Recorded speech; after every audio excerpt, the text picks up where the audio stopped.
Hello everyone. There's an old saying, we are what we eat. Some verses from Bhagavad Gita give a good base to this saying. The verses tell about what difference our food and eating habits can make in our life. Let's find out what's written in those verses. Shrimad Bhagavad Gita, chapter 6, verse 16 says, those who eat too much or too little, sleep too much or too little, cannot attain success in quality form, that is, yoga. Now the problem is how to identify what comes under too much or too little. To some people, one rice bowl might seem too much, and to others it might be too little. Everyone has a different body type, different mechanism, different lifestyle, different necessities and different requirements. One should eat as per their own body's requirements, neither less nor more. A very good technique to understand your body is, when you are eating, just do only one thing. Eat. Stop everything else. Phone, TV, talking. If possible, stop even thinking about anything else than food. At the time of eating, just eat. Don't do anything else, and your body will start giving you signals. You might be thinking, stop talking like my grandmother. Well, please don't agree with me, but before you disagree, experiment it. Only for 1 week, while you eat, focus only on your food and nothing else. You'll understand everything. Logic, profit, explanation, reasoning, everything.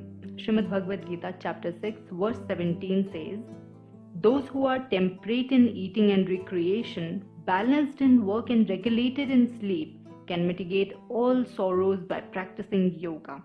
This was all about eating habits which affect our life. Now let's see what kind of food does what. There are 3 verses which explain this context. So we'll explain all these 3 verses later on at the end because all these 3 verses are connected to each other. Shrimad Bhagavad Gita chapter 17 verse 8 says, a person in the mode of goodness prefers food that promotes the lifespan, increases virtue, strength, health, happiness and satisfaction. Such foods are juicy, succulent, nourishing and naturally tasteful. Chapter 17 verse 9 says, foods that are too bitter, too sour, salty, very hot, pungent, dry and chillyful are dear to people in the mode of passion. Such foods produce pain, grief and disease. Chapter 17 verse 10 says, foods that are overcooked, stale, putrid, polluted and impure are dear to persons in the mode of ignorance. Let's try to understand these 3 verses with the help of an example. Take an apple. If we eat the apple in its natural form, as the Mother Nature has given it to us, then it is in the mode of goodness. If we make apple custard or apple pie out of the apple, then it shifts to mode of passion. And now if we make stewed apple in the morning, refrigerate it and then eat it in the evening, now it has come to the mode of ignorance. Same thing, when consumed in different forms, produces different results. You might have heard people saying that they've tried every diet plan possible and still not getting any satisfactory results. Well, up to a certain limit, the way they consume things could be a possible hindrance.